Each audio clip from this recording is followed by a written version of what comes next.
কিসে রিজিক বাড়ে, কি করলে রিজিকে ভরপুর বারাকা হয়, এটা জানতে মনে যাচ্ছে না আমাদের? হ্যাঁ, কষ্ট হচ্ছে আপনাদের? কষ্ট হচ্ছে? তাহলে কি করলে রিজিকে ভরপুর বারাকা হয়? কি করলে আমার জীবনে ভরপুর হলে আমাদের জীবনে রিজিকে আসমানি বারাকা নেমে আসবে? আমাদের রিজিকে আসমানি বারাকা নেমে আসুক, আমরা চাই কি চাই না? সবাই আমরা চাই নিশ্চয়ই। আল্লাহর ভয়, আল্লাহ তাআলা বলছেন ওমাইয়াত্তাকিল্লাহ ইয়াজআল লাহু মাখরাজা ওয়া ইয়ারযুকহু মিন হাইসু লা ইয়াহতাসিব।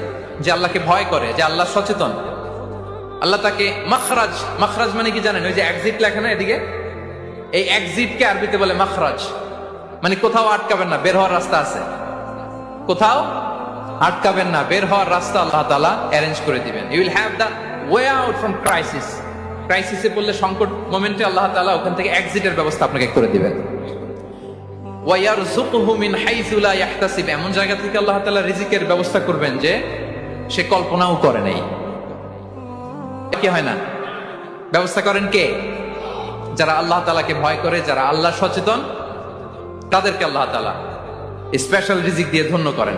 তাকওয়াল্লাহ, পুরো কোরআনের মূল শিক্ষা কি? আমাকে জিজ্ঞেস করা হয়, আমি বলবো তাকওয়াল্লাহ, আল্লাহর ভয়, আল্লাহর সচেতনতা। Allah is watching me, Allah is observing me.